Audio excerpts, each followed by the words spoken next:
Alors, la première étape consiste à marquer votre molleton et votre tissu. Je vais donc prendre ma planche de papier sablé et y déposer un morceau de carré de molleton de 10 pouces et demi. Par la suite, je vais aller prendre ma règle et aller tracer ma diagonale. Donc, c'est ici aussi que c'est important de ne pas avoir biaisé le molleton parce que ça va affecter votre diagonale. Donc, assurez-vous que vous la faites vraiment à 45 degrés. Donc, vous pouvez vérifier avec votre règle avec la ligne de 45 degrés. Vous pouvez aussi tout simplement vous assurer que le carré, bien à l'écart. Et donc, à ce moment-là, on y va avec de coin à coin pour aller tracer une ligne sur la diagonale. On le fait des deux côtés du molleton et on s'assure qu'on voit bien notre ligne. Donc, une fois que c'est fait, sur le premier côté, en s'assurant toujours, vous voyez, j'ai une petite erreur ici, j'ai bifurqué, donc je vais aller recorriger et c'est pour ça que j'aime tant les petits crayons qui s'effacent. On va aller tout de suite effacer la ligne qui est fausse. Et de celle-ci, je vais aller m'installer 1/4 de pouce plus loin. Donc, 1/4 de pouce vers la droite. Et je vais aller me retracer une nouvelle ligne. Je fais le même exercice de l'autre côté. Cependant, je vais m'assurer que lorsque je vais marquer la deuxième ligne, donc voici ma première, la deuxième ligne doit être du côté opposé. Donc, la première ligne que j'ai fait 1/4 de pouce est dans ce sens-là. Alors, celle-ci, je vais la faire dans le sens opposé.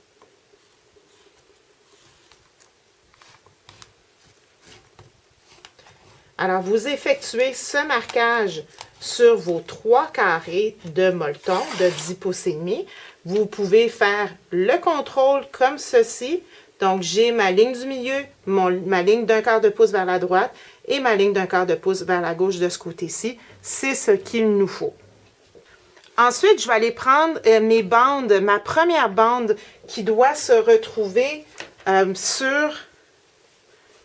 vous voyez, c'est ma première bande que l'on retrouve tout de suite après notre triangle. Donc, cette bande-là, toujours des deux côtés de mon carré, je vais aller prendre sur l'endos et marquer également ma couture. Je vais aller marquer avec un crayon que je vais voir ma ligne de 1/4 de pouce.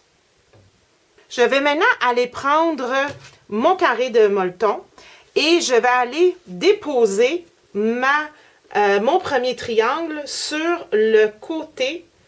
Donc, ici, ça va être aligné sur le 1/4 de pouce de ce côté-ci. Donc, ce n'est pas sur la ligne de milieu que je m'accote. C'est vraiment sur le 1/4 de pouce qui dépasse. Donc, j'installe mon triangle sur le molleton et donc, je ne tiens pas compte du côté, c'est vraiment cette ligne-ci. Mon nouveau point de contrôle pour faire le carré de réversible, maintenant, c'est cette diagonale-là. Donc, l'importance de vraiment bien la positionner au début dans le marquage. Je vais ensuite aller prendre ma première bande de tissu que j'ai effectuée, que j'ai marquée à 1/4 de pouce, et je vais aller la poser vraiment pour qu'elle soit à côté de la coupe-frange de mon autre triangle ici. Et la prochaine étape consiste à épingler. Donc, pour épingler, je vais aller prendre mon épingle et l'installer sur la ligne du 1/4 de pouce de ma bande. Le 1/4 de pouce, je vais m'assurer d'être au 1/4 de pouce de mon tissu de tomate aussi. Et je vais aussi aller épingler sur la ligne du milieu, donc la diagonale au centre de mon carré. Et en faisant ceci, je veux que mon épingle arrive aussi à la ligne centrale dessous. Ça peut paraître évident que ça va fonctionner, mais si votre ligne du milieu d'un côté n'est pas égale à la ligne du milieu de l'autre côté, vous allez avoir des soucis. Donc, assurez-vous que vos deux lignes diagonales des deux côtés sont vraiment sur la même ligne. Un petit truc parce que ça va vous sauver beaucoup de soucis. Je peux vous dire que c'est rare que ça arrive du premier coup. Donc, je vais aller épingler sur ma ligne du quart de pouce de ma première bande. Je vais aller sur le quart de pouce de mon tissu, du tissu du triangle dessous. Je veux aller épingler sur la ligne ici du milieu, qui doit également correspondre à la ligne du dessous. Mais mon épingle a passé à travers le quart de pouce des tissus et maintenant, je l'installe sur la ligne au centre qui doit correspondre avec la ligne du centre sur le dessous. D'accord? Donc ça, j'aime.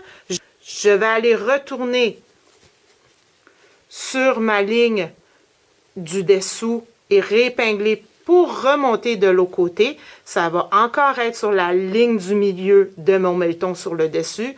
Je réépingle sur le quart de pouce de mon tissu sur le triangle et je ramène sur le dessus ici. Donc, on va aller épingler comme ça d'un côté, au milieu et sur l'autre côté. Toujours en s'assurant que l'alignement est parfait. Donc, ici, dans le molleton au milieu, je vérifie que ça fonctionne à l'endos et je remonte et je fais ma troisième épingle comme ceci. Donc, ça fait plusieurs que je fais, donc ça va plus vite. C'est normal que ça vous prenne plus de temps. Mon premier côté est fait. Je vais aller pivoter sur l'endos et je vais aller prendre mes morceaux de l'endos. Donc, cette fois-ci, ma ligne du milieu est ici. Mon quart de pouce est vers ce côté-ci de la pièce. Donc, je dépose mon triangle sur la ligne de quart de pouce ici et je dépose ma première bande pour qu'elle arrive vraiment sur le côté du triangle également. Je refais le même exercice. Donc, cette fois-ci, je vais me rapprocher. Je veux aller épingler à un quart de pouce sur mes deux tissus et je veux aller me rendre ici sur la ligne du milieu dans mon molleton qui devrait correspondre avec la ligne quart de pouce du tissu de ma première bande. Là, je suis contente, je l'ai eu du premier coup. Alors, on va aller retourner de l'autre côté. Donc, j'épingle et je renvoie de l'autre côté pour remonter. Là, vous voyez, je suis croche de l'autre côté. Alors, je dois m'ajuster.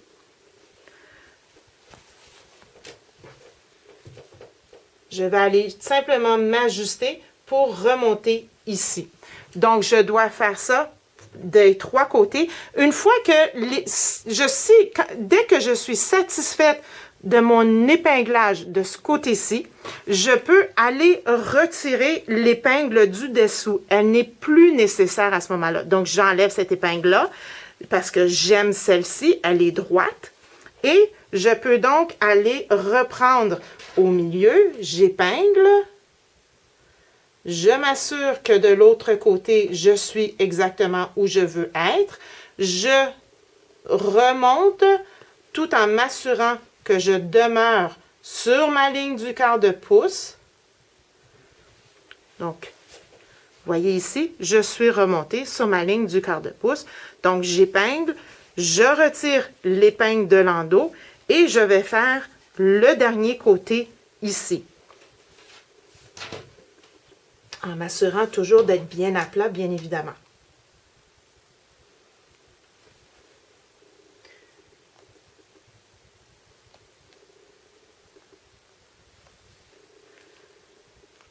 Donc, je n'ai plus d'épingles sur le dessous. J'ai mes épingles sur de ce côté-ci. Et je vais maintenant aller m'installer à la machine à coudre avec le pied marcheur pour coudre à un quart de pouce sur cette ligne-là. Maintenant, avant de commencer à coudre, il faut juste s'assurer que notre pied marcheur est bien au quart de pouce. Parce qu'en ce moment, l'aiguille est au milieu et que si on reste au milieu, on n'est définitivement pas à un quart de pouce quand on s'accote sur le côté comme sur le pied quart de pouce traditionnel. Donc, ce qu'on veut faire, c'est aller baisser le pied marcheur, accoter le pied marcheur sur le côté de la règle et je veux trouver à quel moment mon aiguille va aller précisément sur la ligne du quart de pouce. Donc, je vais bouger mon aiguille, la positionner un peu plus à droite pour que quand je la baisse, elle arrive précisément sur le quart de pouce. Donc là, je suis satisfaite. Donc maintenant, je sais qu'en cousant, en accotant mon tissu sur le bord du pied, je vais toujours coudre à un quart de pouce. Je vais maintenant vérifier la tension. Alors, il faut toujours avoir un morceau de molleton avec les tissus pour vérifier la tension. Donc, on va aller faire quelques aiguillés.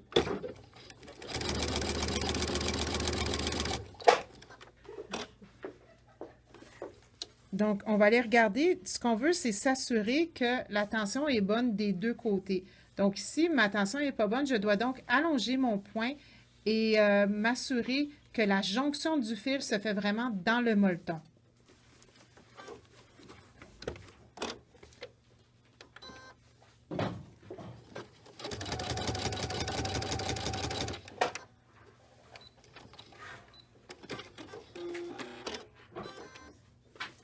Et donc, je revérifie maintenant.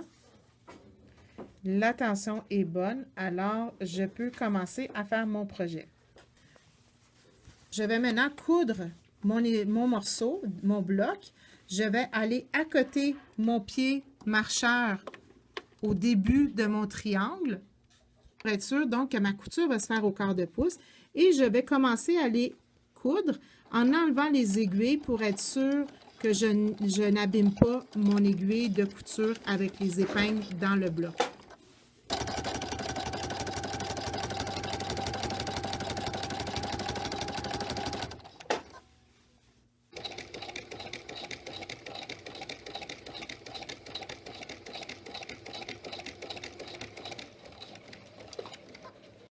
Une fois que le bloc a été cousu, on a donc une couture à un quart de pouce qui va traverser les deux côtés.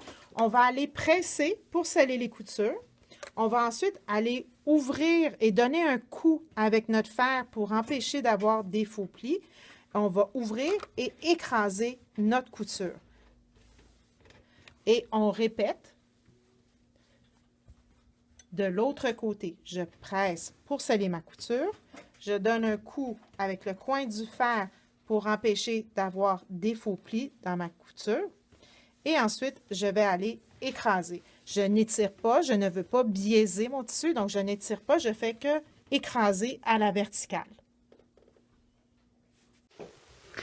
Une fois que cela a été cousu sur la machine à coudre, toujours avec un fil de piquage et une aiguille à piquer. La couture est bien belle. On va aller presser pour sceller les coutures, ouvrir le mur et rabattre. Donc, presser au fer niveau coton. Toujours aucune vapeur. Donc, vous allez presser de ce côté-ci et presser de ce côté-ci. Votre première bande est donc installée. Je retourne sur ce côté pour faire la suite. Vous allez prendre la prochaine bande de 2 pouces et demi, la poser endroit sur la première bande et aller coudre à un quart de pouce. Si vous n'avez pas la possibilité de coudre à un quart de pouce sur votre pied marcheur, alors je vous conseille de tracer cette ligne encore une fois et d'aller suivre la ligne du quart de pouce avec le pied marcheur. Et par la suite, on va aller presser pour sceller les coutures, ouvrir le mur et rabattre. Et une fois que ça va être fait, vous allez pouvoir prendre la troisième bande, qui est une bande de 3 pouces et demi, la poser encore une fois, endroit sur endroit, coudre à un quart de pouce, presser et rabattre. Ça va vous donner ceci. Et donc, vous allez pouvoir coudre tout ce côté-ci rapidement sur l'envers de votre autre tissu qui est déjà installé. Donc, assurez-vous qu'il est bien à plat pour pas qu'il bouge puis qu'il n'y ait pas de faux plis. Et donc, par la suite, une fois que ce côté-ci est fait, vous pouvez aller pivoter de l'autre côté pour continuer de coudre les bandes comme je vous ai montré du premier côté. Celui-ci va également se coudre automatiquement sur votre triangle d'endos, donc les tomates ici. Donc, assurez-vous qu'il est bien à plat pour que lorsque vous faites vos coutures, il n'y a pas de faux plis. Regardez, cette machine-ci, elle est un peu différente parce qu'elle a un pied d'entraînement intégré. Donc, on fonctionne quand même avec le pied quart de pouce, mais le pied intégré est également ici à l'arrière. Donc, c'est un pied marcheur tout en étant un pied quart de pouce. Donc là, ça va être facile de coudre toujours au quart de pouce avec l'alignement traditionnel du pied quart de pouce. Ici, on est en train de coudre la deuxième bande et c'est le même principe. Donc, il faut toujours aller coudre en se mettant un quart de pouce à côté de... On s'ajuste toujours un quart de pouce à côté de du bord du tissu pour aller coudre la bande C, D et E. Maintenant, on coud la dernière bande, donc la bande E.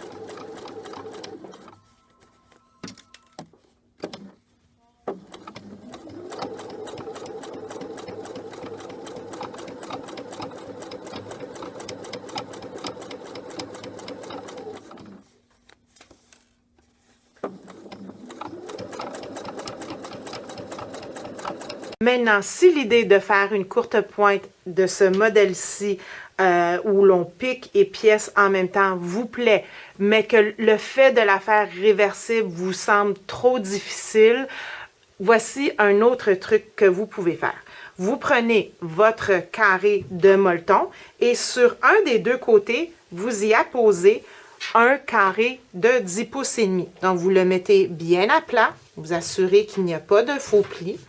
Et ensuite, vous travaillez de l'autre côté. Donc, de ce côté-ci, vous irez déposer, comme on vous a montré, un triangle qui va s'accoter sur le quart de pouce, donc un quart de pouce plus loin que la diagonale au centre.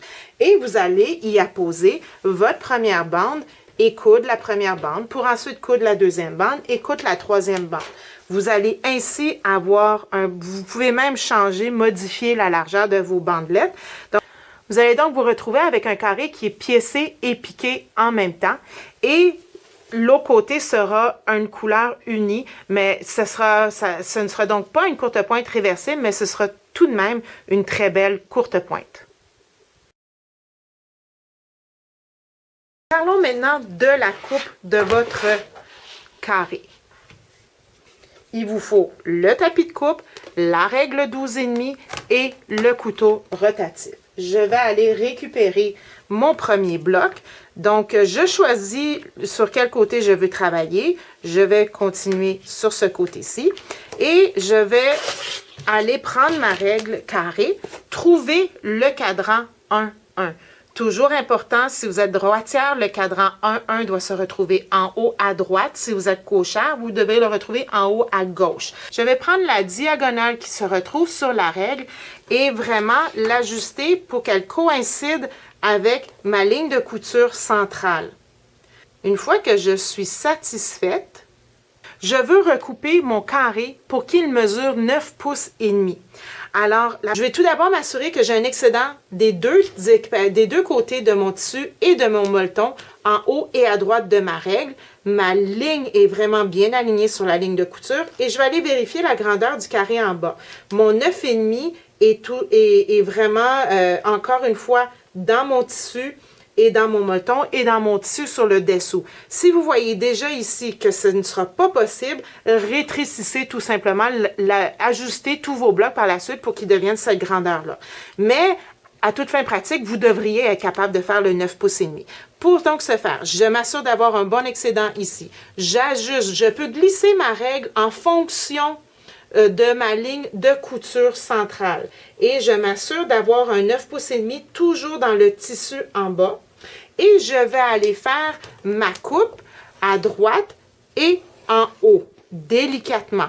Une fois que cette coupe-là est faite, je peux donc pivoter et continuer ma coupe. Donc, voici mon prochain échantillon. Je vais aller ajuster, mais ici, je dois avoir 9 pouces et demi à gauche, 9 pouces et demi en bas. Et je vais aller terminer ma coupe en haut à droite pour me retrouver avec un carré de 9 pouces et demi. Je veux vraiment m'assurer que mes diagonales se retrouvent effectivement dans la pointe. Donc, c'est le secret de la réussite dans votre coupe, de votre carré. La ligne de couture doit vraiment se retrouver dans le coin.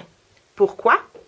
Parce que si vous n'avez pas coupé avec la couture sur la diagonale centrale, vous allez vous retrouver avec une pièce qui n'a pas une belle précision au niveau de la couture, la jonction des coutures. Donc, vous voyez, il y en a une ici et il y en aura une autre ici. Donc, la ligne de couture doit vraiment arriver dans le coin de votre carré pour avoir une belle ligne droite. N'oubliez pas qu'on est toujours à une courte pointe de la perfection, mais c'est ce que vous allez rechercher.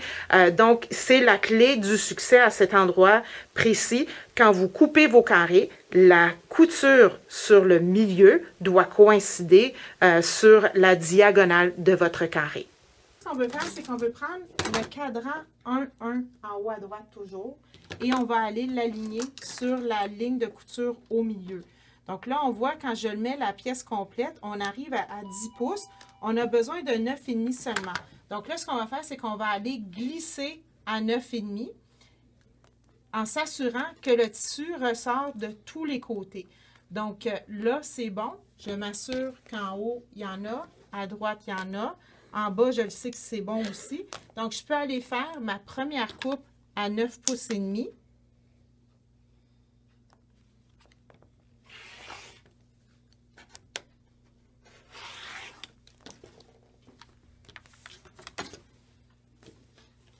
Et ici, je vais aller donc m'accoter à nouveau à 9 pouces et demi. Je m'assure que ma diagonale est correcte ici et je peux aller couper de nouveau.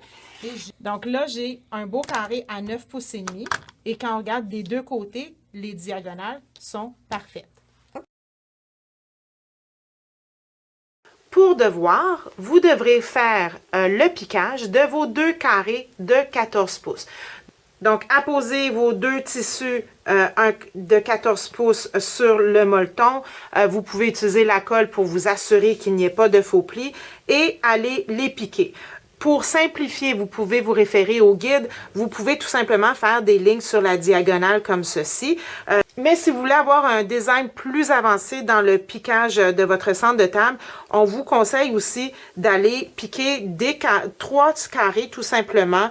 Décider ça peut être un carré de 3 pouces, de 5 pouces et ensuite toujours aux 2 pouces d'espacement, mais vraiment des carrés. Et ensuite, vous allez aller trouver votre diagonale des deux côtés et aller coudre à 1/8 de chaque côté de cette diagonale. Donc, vous pouvez voir un peu plus près, j'espère ici, voici le piquage que vous voyez sur notre échantillon. Ce sont des diagonales et on a sur le centre ici à 1/8 à gauche, 1/8 à droite, nous avons donc 2 lignes. Et dans l'autre sens ici, nous avons également aussi fait 2 lignes de piquage. Pourquoi? Parce qu'une fois que la pièce est piquée, vous allez devoir aller la couper, toujours sur le tapis de coupe, mais aller couper au milieu de cet espace. Donc, vraiment de diagonale à diagonale. Vous assurez que vos coins sont vraiment bien. On va aller couper ici et couper ici pour obtenir 4 triangles. Donc, cet échantillon-ci, nous avons fait le piquage en mode carré, comme je vous disais plus tôt. La raison pour laquelle on suggère de piquer de cette façon-ci, c'est que lorsque vous allez récupérer chaque triangle et l'apposer dans votre pièce, vous aurez des lignes continues. Si vous piquez comme ceci, avec vos lignes dans ce sens-là, une fois que le triangle va être coupé et inséré, vous aurez un piquage comme ceci, un piquage comme ça. Il y en a que ça va déranger dans le produit fini. Donc, si vous voulez juste maîtriser la matière pour comprendre, faites des lignes comme ça. Si vous avez quand même un souci d'avoir une belle finition et que vous avez aussi confiance en vous-même, vous avez l'assurance, allez faire vos piquages en carré pour ensuite les couper en triangle pour les insérer. Donc, ce sont tous les devoirs pour la première partie du cours et on se retrouve aux prochaines vidéos pour expliquer l'assemblage des blocs. C'est un exemple pour piquer en mode carré. Le truc, c'est une fois qu'on arrive au point, on peut aller coudre sur la ligne diagonale pour aller rejoindre le prochain carré. Et de toute façon, dans la coupe, ça va aller, en coupant tous les triangles, vous allez pouvoir aller recouper, donc il n'y aura pas de fil à cacher. Et par la suite, quand on va aller coudre à 1/8 de chaque côté de la ligne diagonale et 1/8 à la base, ça va en même temps fixer toutes vos coutures, donc ça va bloquer. Donc, il n'y aura pas de crainte que votre piqûre se défasse avec le temps. Alors, ce que je vais vous expliquer, c'est pour savoir où coudre, où piquer pour faire le mode de carré, prenez le carré que vous avez déjà fait et allez vous fier sur les lignes de couture que vous avez là.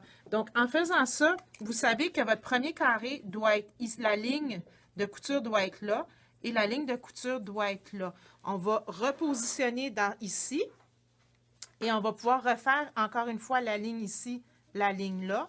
Donc, le suivant, on le pivote comme ça. On va aller renoter ici et là. Et on va encore une fois le pivoter ici, faire la note ici et là. Pour ensuite prendre notre règle et aller tracer le carré. Donc, mon premier carré sera là et le deuxième carré sera ici. Je vais aller marquer tous mes carrés partout, puis je vais commencer à piquer.